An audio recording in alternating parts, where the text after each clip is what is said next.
S, এটাকে বলা হয় Laplace transformation pair. Laplace transformation pair মানে হচ্ছে জোড়া, জোড়া ফেয়ার, বুঝছো? Laplace transformation pair. F of T এর ল্যাপ্লাস ট্রান্সফরমেশন যদি এফ অফ এস হয়, তাহলে এফ অফ এস এর ইনভার্স ল্যাপ্লাস ট্রান্সফরমেশন কি হবে? এফ অফ টি হবে। এই জন্য এটাকে F of T F of S pair বলা হয়, জোড়া বলা হয়। আচ্ছা, এখন আমরা আমাদের প্রাইমারি ইন্ট্রোডাক্টরি কথাবার্তা শেষ, এখন আমরা মূল কাজে চলে আসি। For example, this is a function given to you. তোমাকে এই ফাংশনটি দেওয়া আছে, তুমি দেখতেই পাচ্ছ এটি একটি টাইম ডোমেইন ফাংশন। এটাকে ফ্রিকোয়েন্সি ডোমেইনে কি করতে হবে? কনভার্ট করতে হবে। সো আমরা জানি এটি UT. So Laplace transformation of UT equal to 0 to infinity, 0 to infinity, তারপরে কি F of T e to the power minus st dt। So F of T মানে হচ্ছে 0 থেকে ইনফিনিটি পর্যন্ত ফাংশনের মান, মানে ইউটি এর মান কত? 1, ঠিক কি না? জি স্যার, জি স্যার। আমরা এখানে 1 বসিয়েছি, e to the power minus st dt, তো এটা কত আসবে? e to the power st dt। e to the power st এর ইন্টিগ্রেশন হচ্ছে e to the power st divided by ddt of st। অর্থাৎ ক্লিয়ার কিনা? মাইনাস st, সো মাইনাস সাইনটা আসবে, s থাকবে, বুঝছো? মনে আছে integration? e to the power integration হচ্ছে সেটা যেটা আছে সেটা থাকবে, অতিরিক্ত যেটা আছে সেটাকে নিচে এনে ডিফারেন্সিয়েট করতে হবে, সেজন্য একটা s আসছে, আর এখানে মাইনাস সাইন আসছে। তাহলে minus 1/s e to the power minus st। এখানে 0 থেকে ইনফিনিটি লিমিট বসাতে হবে, একবার ইনফিনিটি বসাতে হবে, আরেকবার কি বসাতে হবে? 0 বসাতে হবে। 0 বসাতে হবে। সো ইনফিনিটি যদি বসাও, e to the power infinity মানে হচ্ছে 0, e টু দি পাওয়ার 0 মানে হচ্ছে কি 1।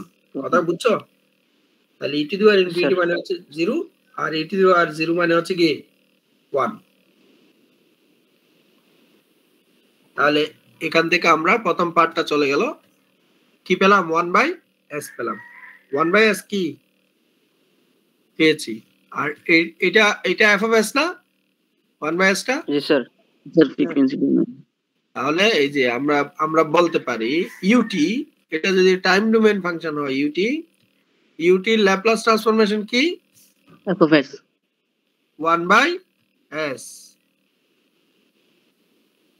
কথা কি বুঝাতে পারলাম? আর 1/s এর ইনভার্স ল্যাপ্লাস ট্রান্সফরমেশন কি? ut। হ্যাঁ, এটা হচ্ছে ফেয়ার, গুড। এবার আসো 2 নাম্বার ফাংশনটা দেখো। 2 নাম্বার ফাংশন, এটা তোমাকে দেওয়া আছে, বলা হচ্ছে এটা ল্যাপ্লাস ট্রান্সফরমেশন করো। এটা কোন ধরনের ফাংশন? Exponential function. কোন ধরনের ফাংশন? এক্সপোনেনশিয়াল। এই ফাংশনটা মূলত হচ্ছে e to the power minus at, তার সাথে ut কেন গুণ করা হয়েছে? স্যার জিরোটা কমাই স্যার, জিরোর আগের গুলো বাদ দেওয়ার জন্য। হ্যাঁ, শুধু পজিটিভ পার্টটা বিবেচনা করার জন্য। কোন পার্টটা? পজিটিভ পার্ট, নেগেটিভ পার্ট বাদ, সেজন্য ut। আচ্ছা, e to the power minus at ut, এটার একটা ল্যাপ্লাস ট্রান্সফরমেশন করতে হবে। e to the power minus at ut, এটার ল্যাপ্লাস ট্রান্সফরমেশন আমরা যদি সূত্র অ্যাপ্লাই করি, 0 টু ইনফিনিটি ফাংশনের মান হচ্ছে e to the power minus at, তার সাথে সূত্রের e to the power minus st dt। তাহলে e to the power minus at st গুণ আকারে আছে, তাদেরকে যোগ করলে ওই পাওয়ার যোগ হয়ে যাবে। তাহলে e to the power minus s plus a into t, ঠিক আছে? যেহেতু e to the power minus s plus a into t, সেটাকে ইন্টিগ্রেট করলে যা আছে তাই হবে, আর এই অংশটাকে আবার নিচে এনে ডিফারেন্সিয়েট করতে হবে। ডিফারেন্সিয়েট করলে t চলে যাবে, আর কি থাকবে? Minus s plus a। মাইনাসটা উপরে উঠে গেছে, s প্লাস a নিচে রয়ে গেছে। কথা কি ক্লিয়ার? স্যার একবার বলবেন? এই দুটোকে যদি আমরা এখন গুণাকারে আছে, তাদেরকে আমি কি করতে পারি? e to the power minus at plus s plus a into t। G sir, লিখতে পারি না? হ্যাঁ পারেন স্যার। এখন সেটাকে যদি আমরা ইন্টিগ্রেট করি, e টু দি পাওয়ার যে কোনো কিছুকে ইন্টিগ্রেট করলে যা আছে তাই, ঠিক কি না? জি স্যার। তারপরে এই অতিরিক্ত অংশটাকে ডিফারেন্সিয়েট করতে হবে নিচে, এই যে সেখান থেকে কথা কি বুঝছো? জি স্যার, বুঝতে পারছি। এখন তুমি যদি লিমিট বসাও, একটা পার্ট হয়ে যাবে, এই যে এখানকার মধ্যে একটা পার্ট হয়ে যাবে 0। জি স্যার, আর একটা পার্ট থাকবে কি 1। ওই 1 এর পার্টটার জন্য আমরা কি পাবো 1/s প্লাস a পাবো। কথা ক্লিয়ার? জি স্যার। তাহলে আমরা কি বুঝলাম? আমরা বুঝলাম e to the power minus at exponential function, এটার ল্যাপ্লাস ট্রান্সফরমেশন কি? 1/s plus a। এই যে এখানে যেটা আছে a মাইনাস a, সেটাই এখানে হচ্ছে কি প্লাস a। কথা ক্লিয়ার? স্যার এখানে যদি প্লাস a থাকতো তাহলে ওই পাশে s মাইনাস a হইতো, এরকম নাকি? তখন মাইনাস a হতো। আচ্ছা। তাহলে 1/s প্লাস a, এটির হচ্ছে ইনভার্স ল্যাপ্লাস ট্রান্সফরমেশন হচ্ছে কি e to the power minus at। আচ্ছা, 3 নাম্বার হচ্ছে যে ফাংশনটি সেটা হচ্ছে ডেল্টা ফাংশন। ডেল্টা ফাংশন মানে হচ্ছে এটি হচ্ছে ইম্পালস রেসপন্স, ঠিক আছে? তো ইম্পালস রেসপন্সের ইনভার্স ল্যাপ্লাস ট্রান্সফরমেশন হচ্ছে 0 to infinity delta t e to the power minus st। তো মজার বিষয় হচ্ছে এখানে তো ফাংশনটার মান আছে শুধুমাত্র কি t ইকুয়াল টু 0 তে, আর কোনো কিছু আছে না স্যার। লিমিটটা t ইকুয়াল টু 0 তেই শুধুমাত্র ফাংশনের একটা মান আছে। তো সেই জন্য এখানে কি করা হয়েছে, এই যে e to the power st সেখানে শুধুমাত্র ফাংশনের মানটা 0 বসে দেওয়া হয়েছে, তার মানে কত 1। কথা কি বুঝছো? জি স্যার। অর্থাৎ এত বিষয় এটা এরকম না। এই ইন্টিগ্রেশনটা বুঝার একটা বিষয় হচ্ছে কি এখানে আসলে তুমি কি ফাংশনের মানই হচ্ছে কি 0 তে 1, এভাবে চিন্তা করো। ফাংশনের মান কি 0 তে 1। সেটা টাইম ডোমেইন ফ্রিকোয়েন্সি ডোমেইন যেটাই বলি। তো দ্যাট মিন্স ডেল্টা টি এর ল্যাপ্লাস ট্রান্সফরমেশন হচ্ছে কত 1। তাহলে আমরা যদি বলি ডেল্টা টি ইম্পালস রেসপন্স, এটা ল্যাপ্লাস ট্রান্সফরমেশন কত 1 স্যার। তাহলে 1 এর ইনভার্স ল্যাপ্লাস ট্রান্সফরমেশন ডেল্টা টি। এটা কি ক্লিয়ার? জি স্যার। এইভাবে sin ওমেগা টি এটার যদি ল্যাপ্লাস ট্রান্সফরমেশন করো তাহলে 0 to infinity sin omega T e to the power minus st dt, ঠিক আছে? আবার sin ওমেগা টি কে যদি আমরা এক্সপোনেনশিয়ালে কনভার্ট করি আমরা একটা সূত্র জানি, সেটা আমরা সেকেন্ড সেমিস্টারে পড়েছি, e to the power j omega t minus e to the power minus j omega t divided by 2 জি। j। এখন e to the power minus st সেটাকে যদি আমরা পার্ট বাই পার্ট গুণ করে দেই, একটার সাথে একটা গুণ করলে পাওয়ার কি হবে? স্যার এখানে একটা কথা বলতে হবে স্যার, এখানে তো আমরা জানি আগে দুইটা স্লাইড আগে পড়ছিলাম যে জি টি দেবার জি ওমেগা টি ইকুয়াল টু 1 পড়ছিলাম না স্যার, যে মানটা বসাতে সমস্যা হয় ক্ষেত্রে। আমরা সেটার ম্যাগনিটিউড বলেছি। কি বলেছি? ম্যাগনিটিউড। আচ্ছা এই যে হ্যাঁ magnitude। জি স্যার। আচ্ছা, তাহলে আমরা 1/2 যে এটাকে যদি বাইরে নিয়ে আসি আর e to the power minus st দিয়ে যদি গুণ করে পাওয়ারকে যোগ করি তাহলে আমরা এই যে 2 নাম্বার ইকুয়েশনটা পাবো, ঠিক না? জি স্যার। এবার সেটিকে যদি আমরা পার্ট বাই পার্ট ইন্টিগ্রেট করি তাহলে প্রথম পার্টটার ইন্টিগ্রেশন হবে কত 1/s মাইনাস আমাদের j ওমেগা আর 1/s প্লাস j ওমেগা। এবং এখানে মজার বিষয় হচ্ছে ওই আমরা যদি 0 এবং ইনফিনিটি লিমিট বসাই একটা পার্ট 0 হয়ে যাবে আর একটা পার্ট কি থাকবে 1 হবে স্যার। 1। তাহলে 1 এর পার্টটা হচ্ছে এটি। কথা কি ক্লিয়ার? এখানে একটা লাইন আমরা কিন্তু হিসাব করিনি, এটা দেখলে ভালো আসবে তার সাথে e to the power infinity, আবার যা কিছু আসবে তার সাথে e টু দি পাওয়ার কি 0। এই পার্টটা আমরা এখানে লিখেছি, ঠিক আছে? জি স্যার। আচ্ছা, তো এই দুটোকে যদি আমরা লসাগু নিয়ে যদি যোগ করে ভাগ করি তাহলে আমরা সর্বশেষ যে রেজাল্টটি পাবো সেটা হচ্ছে omega divided by s square plus omega square. মজার বিষয় হলো সেটার ল্যাপ্লাস ট্রান্সফরমেশন কি ওমেগা, এই যে এখানে যে ওমেগা আছে এই omega divided by s square plus omega square. কথা কি বুঝে আসলো? তাহলে omega divided by s square plus omega square সেটার ইনভার্স ল্যাপ্লাস ট্রান্সফরমেশন হচ্ছে কি sin ওমেগা টি। কথা ক্লিয়ার? জি স্যার। Okay, good. এবার বলা হচ্ছে যদি তুমি একইভাবে সিমিলারলি একই সূত্র অ্যাপ্লাই করে একইভাবে এখানে শুধু প্লাস হবে, যদি cos ওমেগা টি ইউটি এর মান বের করো ল্যাপ্লাস ট্রান্সফরমেশন করো তাহলে যেটি হবে সেটি হচ্ছে s বাই, এখানে ওমেগা ডিভাইডেড বাই ছিল এখানে হবে s divided by s square plus omega square. কথা বুঝাতে পারলাম? এইভাবে আমরা সূত্র ব্যবহার করে বিভিন্ন ফাংশনের ল্যাপ্লাস ট্রান্সফরমেশন বের করতে পারি, যার একটি টেবল এখানে দেওয়া হলো, যেটাকে বলা হয় ল্যাপ্লাস ট্রান্সফরমেশন ফেয়ারস টেবল, যেখানে বিভিন্ন এফ অফ টি এর মান দেওয়া আছে। ডেল্টা টি, সেটা ল্যাপ্লাস ট্রান্সফরমেশন হচ্ছে 1 এর ইনভার্স ল্যাপ্লাস ট্রান্সফর্ম হচ্ছে ডেল্টা টি। সিমিলারলি ইউটি ল্যাপ্লাস ট্রান্সফরমেশন হচ্ছে 1/s, 1/s এর ইনভার্স হচ্ছে UT. e to the minus at Laplace transformation 1/s plus a, 1/s plus a inverse Laplace transformation e to the minus at t, শুধুমাত্র t, f of t equal to t, t এর Laplace transformation হচ্ছে 1/s square. এটি মূলত হচ্ছে তোমার ramp signal. এটি কি signal? f of t equal to t, এটি হচ্ছে র‍্যাম্প সিগন্যাল। এটি কি signal? Ramp signal. Ramp signal. এই যে এরকম একটা সিগন্যালকে টি বলা হয়। তাহলে টি র‍্যাম্প সিগন্যাল, তার Laplace transformation 1/s square, 1/s square এর ইনভার্স ল্যাপ্লাস হচ্ছে টি। টি টু দি পাওয়ার n যদি হয়, তার ল্যাপ্লাস ট্রান্সফরমেশন হচ্ছে factorial n divided by s to the power n plus 1 e to the power at, e to the power minus at, সেটার Laplace transformation আমরা কি জানতাম? 1/s plus a, right? 1/s, জি sir. খেয়াল করো, একটু খেয়াল করো, আমরা জানতাম e to the power minus at, সেটার ল্যাপ্লাস ট্রান্সফর্ম হচ্ছে 1/s প্লাস a, ঠিক কি না? জি স্যার। আবার শুধু t এর আমরা ল্যাপ্লাস ট্রান্সফরমেশন জানি 1 কি s স্কয়ার। s square. এখন যদি t into e to the power minus at হয়, তাহলে কি হবে? তাহলে হচ্ছে কি, এই যে 1/s প্লাস a স্কয়ার, মানে এখানে t এর কারণে s প্লাস a এর উপর একটা কি আসে? স্কয়ার আসে। আর e to the power minus at মানে 1/s প্লাস a, আর 1/s প্লাস a কে যদি আমি s মনে করি, সেটার উপর একটা কি দিতে হবে?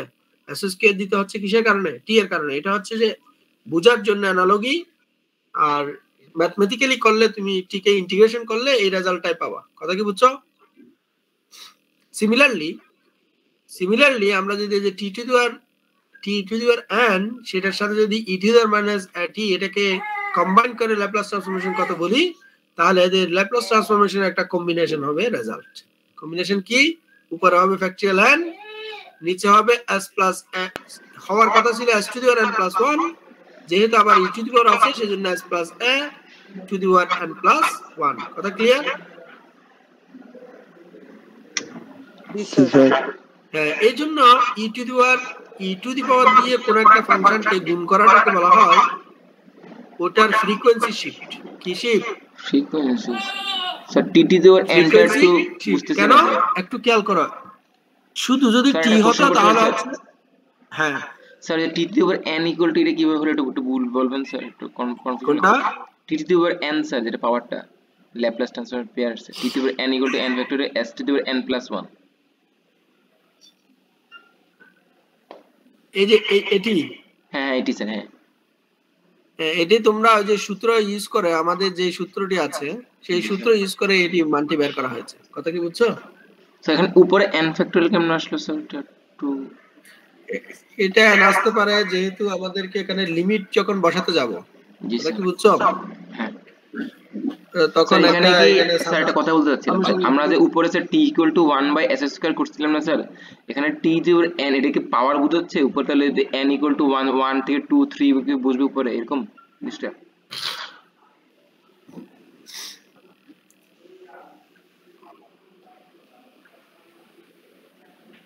এখানে মজার বিষয়টা হচ্ছে t to the power n e to the power minus st। তুমি শুধুমাত্র ইন্টিগ্রেশনের মধ্যে তুমি এখন যেটি বলছো শুধু এটাকে বিবেচনা করে কথা বলছো, বুঝছো? জি স্যার, হ্যাঁ এটা কি হচ্ছে? এখানে তো শুধু সেটি না, ইন্টিগ্রেশনের মধ্যে এক্সপোনেনশিয়াল পার্টও আছে, রাইট? আচ্ছা স্যার, তো দুটোকে যত কম্বিনেশন করে যখন ইন্টিগ্রেট করবা, তখন একটা পার্টের জন্য s to the power n plus 1 সেটা তোমার বুঝে আসছে, সেটা ওকে আসবে, কিন্তু সেখানে একটা ফ্যাক্টরিয়াল এর বিষয় চলে আসে। কথা কি বুঝছো? n সিরিজ সেটা তোমরা ট্রাই করে দেখো, না পারলে যদি বোঝার চেষ্টা করো আর ম্যাথমেটিক্স এর বই থেকে, না হলে এক্সপ্লেইন করতে হবে, ঠিক আছে? আচ্ছা ঠিক আছে। হ্যাঁ, আমাদের এখানে বেসিক যে ফাংশনগুলো সেগুলোর ইন্টিগ্রেশন আপাতত তোমরা ল্যাপ্লাস ট্রান্সফরমেশন যে মূল সূত্র সেটা দিয়ে পারলে হচ্ছে, বাকিগুলো টেবিল থেকে তোমরা আর নরমালি ল্যাপ্লাস ট্রান্সফরমেশন এগুলো টেবল থেকে দেখা হয়। আর আমরা যেটি করি সেটা হচ্ছে যে কমপ্লেক্স যে ইন্টিগ্রেশন গুলো সেগুলো আমরা হচ্ছে যে মানে চার্ট অনুসারে করে থাকি আর বুঝছো? জি ভাই, জি স্যার। তারপরে এটা তোমার যদি কিউরিসিটি থাকে এই ইন্টিগ্রেশনটা তুমি পারফর্ম করবা, ঠিক আছে? আচ্ছা না না বুঝলে আবার কথা বলবো আগে, তখন এটা বলে দেবো। আচ্ছা স্যার, তাহলে মেইনলি আমাদের চারটাই মেইন এখানে উপরে চারটা, যে চারটা আপনি দেখাইছেন। হ্যাঁ, এগুলো হচ্ছে আমাদের নরমালি শুধু এই চারটা না, এই চারটা এরপর বেসিক ফাংশন এই যে এগুলো। আচ্ছা, সাইন কস। হ্যাঁ, আর বাকিগুলো হচ্ছে একটা কম্বিনেশন। যেমন এই যে বলছি ই টু দি পাওয়ার টি যদি কোনো একটা ফাংশন, মনে করো টি হচ্ছে মেইন ফাংশন, খেয়াল করো টি হচ্ছে কি ফাংশন? Main function. তাকে ই টু দি পাওয়ার দিয়ে গুণ করা, এটার মানে হচ্ছে তাকে ফ্রিকোয়েন্সি ডোমেইনে শিফট করা। আমরা শিফটিং দেখো, আমরা বলেছিলাম মনে করো যখন মিড টার্মের আগে আমরা যখন করেছিলাম তখন আমরা কি বলেছিলাম? F of T, right? G sir. সেটাকে যদি এফ অফ টি প্লাস 2 বলি তাহলে এটাকে কি, এটাকে শিফট বলতাম না, যে এটা শিফটিং হয়েছে, রাইট? স্যার এটা তো আমরা রাইট শিফট লেফট শিফট বলতে হবে, -2 থাকলে বলবো না আমরা। যেটাই হোক এফ অফ প্লাস টি অথবা টি প্লাস 2 অথবা টি মাইনাস 2, লেফট শিফট অথবা রাইট শিফট যেটাই বলি, অথবা আমরা জেনারেটলি বলতে পারি টি মাইনাস এ, টি মাইনাস এ অথবা টি প্লাস যেটাই বলি, ঠিক আছে? জি স্যার। এটাকে টাইম শিফট বলছি, তাহলে ফ্রিকোয়েন্সি শিফট কি হবে? এস প্লাস এ কে আমরা ফ্রিকোয়েন্সি শিফট বলতে পারি, ঠিক কি না? পারি স্যার। তাহলে তুমি এখানে দেখো যে টি কে যদি E to the power minus A to দিয়ে টাইম ডোমেইনে গুণ করি, তার প্রভাব ফ্রিকোয়েন্সি ডোমেইনে কি হচ্ছে? শিফটিং হচ্ছে। নরমালি টি এর ল্যাপ্লাস ট্রান্সফরমেশন হচ্ছে 1/s², রাইট? জি স্যার। এখন কি হয়েছে? s এর সাথে একটা শিফটিং অ্যাড হলো। এটার অর্থ হচ্ছে এক্সপোনেনশিয়াল দিয়ে কোন ফাংশনকে গুণ করা ফ্রিকোয়েন্সি ডোমেইনে ওই পর্যন্ত এটাকে শিফট করার সমান, একই কথা। কথা কি বুঝছো? এ দিয়ে শিফট করা, একই কথা, রাইট? আচ্ছা। Similarly T to the power n, এটাকে যখন ই টু দি পাওয়ার দিয়ে গুণ করছি, ই টু দি পাওয়ার n এর এই ফাংশন এখানে ওই s টা শিফট হয়ে গেছে, আর বাকি সব একই আছে, বুঝছো? s এর সাথে a প্লাস এসে n প্লাস 1 হয়েছে স্যার, রাইট? তাহলে sin ওমেগা টি এটা আমরা দেখেছি, cos ওমেগা টি আমরা দেখেছি। এইভাবে আমরা এই টেবলটা ইউজ করে ল্যাপ্লাস ট্রান্সফরমেশন ফেয়ার ইউজ করে বিভিন্ন ল্যাপ্লাস ইনভার্স এই ফেয়ার গুলো মনে রাখবে। এখন দেখো কিছু প্রপার্টিজ আছে ল্যাপ্লাস ট্রান্সফরমেশনের, যেগুলো আমরা ডিটেইলস পড়বো না, জাস্ট প্রপার্টিজটা জানবো, সেটা হচ্ছে ইম্পর্টেন্ট। প্রথম প্রপার্টিজ হচ্ছে লিনিয়ারিটি প্রপার্টিজ। লিনিয়ারিটি প্রপার্টিজ মানে হচ্ছে ল্যাপ্লাস ট্রান্সফরমেশন লিনিয়ারিটি প্রপার্টিজ মেনে চলে। এই কথার অর্থ হচ্ছে টাইম ডোমেইনে আমরা যদি যে লিনিয়ার কাজগুলো করি সেগুলো ওই ফাংশনের ফ্রিকোয়েন্সি ডোমেইন ফাংশনকেও সেম কাজগুলো করা যায়। মানে কি? মানে হচ্ছে f1 টি এটা যদি একটা টাইম ডোমেইন ফাংশন হয় এবং তার ফ্রিকোয়েন্সি ডোমেইন ফাংশন যদি কি হয় f1s হয়, আবার f অফ টি এটা একটা টাইম ডোমেইন ফাংশন, তার ফ্রিকোয়েন্সি ডোমেইন ফাংশন যদি f2s হয়, তাহলে f1 কে যদি আমি একটা স্কেলার দ্বারা গুণ করি, আমরা f1s কে ওই স্কেলার দ্বারা গুণ করলে একই কথা। f2 কে একটা স্কেলার দ্বারা গুণ করলে যে কথা, f2s কে একটা স্কেলার দ্বারা গুণ করা একই কথা। আবার তাদেরকে যোগ করলে যে কথা, তাদের ফ্রিকোয়েন্সি ডোমেইন ফাংশনকে যোগ করলে একই কথা। কথা কি ক্লিয়ার? স্যার দুই পাশে কি সব সময় সমান আসার কথা, এরকম একটা মেইনটেইন করা লাগবে এরকম? বিষয়টা হচ্ছে এরকম না, বিষয়টা এটাকে বলা হয় additive properties and multiplicative properties. এটা মূলত দুইটা সূত্রকে একসাথে করা হয়েছে। মানে কি? f1t এটার ল্যাপ্লাস হচ্ছে কি f1s। বলা হচ্ছে f1t কে যদি তুমি 2 দ্বারা গুণ করো তাহলে তোমাকে আর ইন্টিগ্রেশন করে f1t এর ল্যাপ্লাস ট্রান্সফরমেশন বের করার দরকার নেই। f1t এর যে ল্যাপ্লাস ট্রান্সফরমেশন সেটাকে 2 দ্বারা গুণ করে দাও, তাহলে যে রেজাল্ট সেম। কথা কি বুঝছো? এটাকে বলা হয় মাল্টিপ্লিকেটিভ প্রপার্টিজ। বুঝা আসছে? মানে সমতাটা বজায় রাখা স্যার। Right right. আবার এটার সাথে যদি তুমি কোনো কিছু যোগ করো তাহলে ফ্রিকোয়েন্সি ডোমেইনের সাথে সেটা যোগ করলে হয়ে যাবে। আচ্ছা ঠিক আছে, বুঝতে পারছি। এটাকে লিনিয়ারিটি প্রপার্টিজ বলা হয়। আবার সেকেন্ড হচ্ছে স্কেলিং প্রপার্টিজ। স্কেলিং প্রপার্টিজটা হচ্ছে যে যেমন আমরা যদি কোনো একটা কিছুকে স্কেল করি, মানে কমিয়ে নিই বা বাড়িয়ে নিই, এরকম আর কি। যেমন আমরা টাইম স্কেলিং করেছিলাম, তারপরে টাইম শিফটিং করেছিলাম। টাইম স্কেলিংটা কিরকম করেছিলাম? f অফ আমরা করেছিলাম at, কি করেছিলাম? এটি স্যার টি, এটি ছিল আমাদের টাইম স্কেলিং অপারেশন। সিমিলারলি আমাদের ক্ষেত্রে ফ্রিকোয়েন্সি ল্যাপ্লাস ট্রান্সফরমেশন এই টাইম স্কেলিং প্রপার্টিসটাও মেনে চলে। দেন 3 নম্বর হচ্ছে টাইম শিফটিং প্রপার্টিস। তো টাইম শিফটিং প্রপার্টিস এটাও মেনে চলে। আমাদের এই জিনিসগুলো যে বিষয়টি আমরা এখানে চলে আসি, এই যে বিভিন্ন প্রপার্টিস গুলো এখানে চলে আসি, এখান থেকে এক্সপ্লেন করি। লিনিয়ারিটি, এটা হচ্ছে লিনিয়ারিটি প্রপার্টিস, ঠিক আছে। এই যে স্কেলিং প্রপার্টিস বলতে আমরা বোঝাচ্ছি f of at, এটা হচ্ছে আমাদের টাইম ডোমেইনে হচ্ছে আমাদের স্কেলিং। সেটা ফ্রিকোয়েন্সি ডোমেইনে কি হবে? সেটা ফ্রিকোয়েন্সি ডোমেইনে হচ্ছে যে আমরা যে পরিমাণ টাইম ডোমেইনে স্কেল করেছি a পরিমাণ, তাহলে 1 সেটাকে আমরা s কে সেটা a দিয়ে ভাগ করে দিতে হবে। f of s কে কি করে দিতে হবে? a দিয়ে ভাগ করতে হবে এবং পুরো ফাংশনটাকে 1/a দিয়ে ভাগ করতে হবে। মিনিংস আমরা যদি f of t এর ল্যাপ্লাস ট্রান্সফরমেশন যদি f of s হয়, জি স্যার তাহলে f of t কে যদি আমরা টাইম স্কেলিং করি at বের করি, তাহলে ফ্রিকোয়েন্সি ডোমেইনে সেটি যেটি হবে সেটা হচ্ছে আমরা f of s K s/a করতে হবে এবং পুরো ফাংশনটাকে 1/a দিয়ে গুণ করব, তাহলে আমরা টাইম স্কেলিং প্রপার্টিস পাবো। কিভাবে টাইম শিফটিং? টাইম শিফটিং মানে হচ্ছে আমরা এই যে t মাইনাস a, এটা হচ্ছে টাইম শিফটিং, আর ফ্রিকোয়েন্সি ডোমেইনে সেটা হচ্ছে এক্সপোনেনশিয়াল দিয়ে গুণ করে দেওয়া। এক্সপোনেনশিয়াল দিয়ে কি করে দেওয়া? গুণ করে দেওয়া। একটু আগে দেখিয়েছি e to the power minus as দিয়ে ফাংশনটা গুণ করলে সেটা শিফট হয়ে যাবে। কথা কি বুঝছো?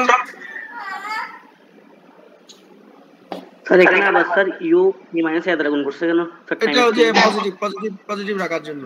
মানে আমরা এই যে মনে করো আমাদের ফাংশনটা এইভাবে ছিল, রাইট? জি স্যার তো সেটাকে শিফট করে আমরা এখানে নিয়ে আসি। তো আমরা ইউটাকেও এখানে নিয়ে আসি, বুঝছো? শিফট করে ওই পাশে নিয়ে পজিটিভ পোর্শনে নিয়ে গেলাম এরকম জিনিসটা। পজিটিভে নিই, নেগেটিভে নিই, মনে করো ডানে নিলাম অথবা বামে নিলাম, যেখানে নিলাম ইউটাকেও সেখানে নিয়ে গেলাম। কেন? ওইখান থেকে এর বামের গুলো যেন বিবেচনা না হয়। কথা কি বুঝছো? জি স্যার। মনে করো আমি যে ডানে নিব সেরকম কোনো কথা নাই, শিফটিং এর কারণে বামেও তো আসতে পারে, না? জি স্যার পারে। তাহলে আমাকে এই পর্যন্ত ইউটিটাকে নিয়ে আসা মানে হচ্ছে এখান থেকে আর বামে যা আছে সেগুলোকে আর আমি বিবেচনা করব না। কথা কি বুঝছো? জি স্যার ইউকেও একসাথে সিনক্রোনাইজ করতে লাগে। যাই হোক, এরপর হচ্ছে ফ্রিকোয়েন্সি শিফট। ফ্রিকোয়েন্সি শিফট মানে হচ্ছে e to the power minus at দিয়ে টাইম ডোমেইনকে গুণ করাকে ফ্রিকোয়েন্সি শিফট। আসল কাহিনী হচ্ছে s প্লাস a, এটা হচ্ছে ফ্রিকোয়েন্সি শিফট, সেটা টাইম ডোমেইন হচ্ছে e to the power minus at, যেটা তোমরা অলরেডি দেখেছো, আমি দেখিয়েছি। তারপর হচ্ছে time differentiation, ddt of f। f এর ল্যাপ্লাস ট্রান্সফর্ম হচ্ছে যদি f of s হয়, তাহলে ddt অফ f, f কে একবার ডিফারেন্সিয়েট করা যে কথা, f of s K s দ্বারা গুণ করা একই কথা। কথা কি বুঝছো? যদি আমরা ইনিশিয়াল কন্ডিশনটাকে কি ধরি? 0 ধরি। একইভাবে f কে দুইবার ডিফারেন্সিয়েট করা মানে হচ্ছে f of s কে কয়বার গুণ করা? s স্কয়ার দ্বারা গুণ করা। একইভাবে f কে তিনবার ডিফারেন্সিয়েট করা মানে হচ্ছে s কিউব দ্বারা কি করা? f of s কে গুণ করা। আর বাকিগুলো হচ্ছে ইনিশিয়াল কন্ডিশন। বাকিগুলো কি? Initial condition. n-তম ডিফারেন্সিয়েশন মানে হচ্ছে s to the power n। কথা ক্লিয়ার? হ্যাঁ। টাইম ইন্টিগ্রেশন মানে হচ্ছে ভাগ করা। ইন্টিগ্রেশন মানে কি করা? s দিয়ে ভাগ করা, 1/s। কথা ক্লিয়ার? একবার ইন্টিগ্রেশন করলে একটা 1/s, দুইবার ইন্টিগ্রেশন করলে আরো একটা 1/s। আশা করি বুঝাতে পারলাম। জি স্যার। এভাবে এগুলো হচ্ছে আমাদের বিভিন্ন প্রপার্টিস ল্যাপ্লাস ট্রান্সফরমেশনের। সো ইনিশিয়াল ভ্যালু এবং ফাইনাল ভ্যালু থিওরেমের ক্ষেত্রে এই প্রপার্টিসটা কিভাবে অ্যাপ্লাই করা হয়? মনে করো আমরা কোন একটা ফাংশনের টাইম যখন 0 ওই সময়ে ফাংশনের মানটাকে ইনিশিয়াল ভ্যালু বলি, ঠিক না? আবার টাইম যখন ইনফিনিটি ওই সময়ে ফাংশনের মানটাকে কি বলি? ফাইনাল ভ্যালু বলি, রাইট? জি স্যার। তাহলে ইনিশিয়াল ভ্যালুর ক্ষেত্রে আমরা f of t এর ল্যাপ্লাস যদি f of s হয়, সেই f of s K s দ্বারা গুণ করতে হবে, s এর মান লিমিট বসাতে হবে, s এর মান কত? ইনফিনিটি। আচ্ছা ইনফিনিটি কেন বসাতে হবে? 0 এর ক্ষেত্রে ইনিশিয়াল ভ্যালুর ক্ষেত্রে বসাতে হবে ইনফিনিটি, ফাইনাল ভ্যালুর ক্ষেত্রে 0 বসাতে হবে। কেন? কারণ আমরা জানি f ইকুয়াল টু কি 1/t, রাইট? জি স্যার। জি স্যার।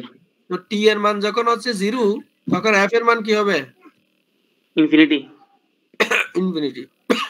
সেজন্য আমরা t ইকুয়াল টু 0 তে যদি ইনিশিয়াল ভ্যালু হয়, ফ্রিকোয়েন্সি ডোমেইনে s ইকুয়াল টু ইনফিনিটিতে হবে কি 1 ইনিশিয়াল ভ্যালু জি স্যার বুঝো নাই? স্যার আমি টি এর মান স্যার ইনফিনিটি বসালে স্যার আমার একটা 1 আসছে সেটা বলছিলাম স্যার আমি। না আমি সেটা বুঝাচ্ছি না, আমি বুঝাতে চাচ্ছি ইনিশিয়াল ভ্যালু, অর্থাৎ আমরা কোন একটা ফাংশনে টি এর মান যদি 0 বসাই ওই ফাংশনের মানটাকে কি বলি স্টার্টিং ভ্যালু, ইনিশিয়াল ভ্যালু বলি, রাইট? জি স্যার আর টি এর মান যদি ইনফিনিটি বসাই ওই মানটাকে ফাংশনের মানটাকে কি বলি ফাইনাল ভ্যালু বলি। ভ্যালু তাহলে টি এর মান 0 হলে s এর মান কত হয়? ইনফিনিটি হয় না? জি স্যার 1/0 ইনফিনিটি। ইয়েস। তাহলে মজার বিষয় হচ্ছে আমরা যদি টাইম ডোমেইনে যদি initial value t equal to 0 তে পাই, ফ্রিকোয়েন্সি ডোমেইনে ইনিশিয়াল ভ্যালু কোথায় পাবো? s এর মান কততে পাবো? ইনফিনিটিতে পাবো। সেজন্য আমরা এখানে লিমিট বসাচ্ছি s tends to infinity as f of s। Similarly final ভ্যালুর ক্ষেত্রে f of s K s দ্বারা গুণ করতে হবে, করে লিমিট কত বসাতে হবে? 0। এটা হচ্ছে সূত্র। এগুলো ইনিশিয়াল ভ্যালু এবং ফাইনাল ভ্যালুর সূত্র গেল। কনভলিউশন পড়ছো না? ফার্স্ট সেগমেন্টে পড়াইছি না কনভলিউশন? টাইম ডোমেইনে কনভলিউশন, ফ্রিকোয়েন্সি ডোমেইনে মাল্টিপ্লিকেশন। ফ্রিকোয়েন্সি ডোমেইনে কি মাল্টিপ্লিকেশন। তাহলে ল্যাপ্লাস ট্রান্সফরমেশনের সুবিধা না? কথা বুঝতে পারো না মনে হয়। আমরা দুটো ফাংশনের কনভলিউশন শিখেছিলাম কিনা? জি স্যার দুইটা ফাংশন গুণ করে ইন্টিগ্রেশন করলেও স্যার কনভলিউশনটা পাইছি। দুটো ফাংশন কনভলিউশন করতে গিয়ে অনেক কিছু করতে হয়েছে। প্রথমে তাদেরকে একটাকে টাইম রিভার্স করতে হয়েছে, তারপরে তাদেরকে limit by limit part by part কি করতে হয়েছে ইন্টিগ্রেট করতে হয়েছে, রাইট? জি স্যার। তারপরে আমরা কনভলিউশন পেয়েছি। কিন্তু তুমি যদি দুটো ফাংশনের ল্যাপ্লাস ট্রান্সফরমেশন জানো, মনে করো f1t এটি একটি ফাংশন, f2t এটি একটি ফাংশন, তাদের ল্যাপ্লাস হচ্ছে f1s এবং f2s। ওই দুটাকে জাস্ট বীজগাণিতিক গুণ করে দিলেই কি পেয়ে যাবা তুমি? কনভলিউশন। অত গ্রাফিক্যাল মেথড তারপরে ইন্টিগ্রেশন হাবিজাবি কিছু করতে হবে না। কথা কি বুঝো নাই? হ্যাঁ, গুণ করলে তুমি এটা কনভলিউশন পেয়ে যাবা, সেটাকে ইনভার্স ল্যাপ্লাস করে তুমি টাইম ডোমেইন ফাংশনটা বের করে ফেলতে পারবা। কথা ক্লিয়ার? সেজন্য বলা হয় ল্যাপ্লাস ফ্রিকোয়েন্সি ডোমেইনে কনভলিউশন হচ্ছে যে গুণ, মাল্টিপ্লিকেশন। বুঝছো? তাহলে আমরা এই যে এতটুকু শেষ। ল্যাপ্লাস ট্রান্সফরমেশন কেন দরকার? কারণ ফেজার অ্যানালাইসিস দিয়ে শুধুমাত্র সাইনোসয়েডাল ইনপুটের ফ্রিকোয়েন্সি ডোমেইন অ্যানালাইসিস সম্ভব, তার চেয়ে অন্যান্য ইনপুটের ক্ষেত্রে নন সাইনোসয়েডাল ক্ষেত্রে সেটা সম্ভব না। করতে গেলে ল্যাপ্লাস ট্রান্সফরমেশন লাগবে। কিভাবে? আমরা প্রথমে হচ্ছে যে সোর্সটা দেওয়া থাকবে বা যে সার্কিটটা দেওয়া থাকবে সেটাকে আমরা টাইম ডোমেইন থেকে ফ্রিকোয়েন্সি ডোমেইনে নিয়ে যাব, তারপরে সলিউশন বের করব ফ্রিকোয়েন্সি ডোমেইনে, তারপরে ইনভার্স ল্যাপ্লাস করে সেটাকে টাইম ডোমেইন সলিউশনে কনভার্ট করব। তিনটা স্টেপের মাধ্যমে এই কাজটি সম্পন্ন হবে। সিগনিফিকেন্স অফ ল্যাপ্লাস ট্রান্সফরমেশন, সেখানে আমরা বলেছিলাম ল্যাপ্লাস ট্রান্সফরমেশন ব্যবহার করলে ইনপুটের ওয়াইডার ভ্যারাইটি পাওয়া যাবে, অর্থাৎ বিভিন্ন রকম ইনপুট ইউজ করা যাবে। সেকেন্ড হচ্ছে যে আমরা ইনিশিয়াল ভ্যালু রিলেটেড যে প্রবলেমগুলো, সার্কিট প্রবলেম, সেগুলো ইজিলি সলভ করা যাবে। অলরেডি আমরা সেটা দেখতে পেয়েছি। 3 নাম্বার হচ্ছে কি ডিফারেনশিয়াল ইকুয়েশনটা অ্যালজেব্রিক ইকুয়েশনের মতো করে সলভ করা যাবে, এবং যেই সলিউশনটা পাবো সেই সলিউশনটা একসাথেই পার্ট বাই পার্ট না হয়ে একসাথে টোটাল সলিউশন আমাদেরকে দিয়ে দিবে। কথা ক্লিয়ার? জি স্যার। এই ছিল সিগনিফিকেন্স। ডেফিনেশন, ল্যাপ্লাস ট্রান্সফরমেশনের ডেফিনেশন হচ্ছে যেই ফাংশনের ল্যাপ্লাস ট্রান্সফরমেশন করতে হবে ওই ফাংশনটাকে e to the power minus st দ্বারা কি করতে হবে? গুণ করতে হবে। করার পরে t এর সাপেক্ষে ইন্টিগ্রেট করতে হবে 0 থেকে ইনফিনিটি পর্যন্ত।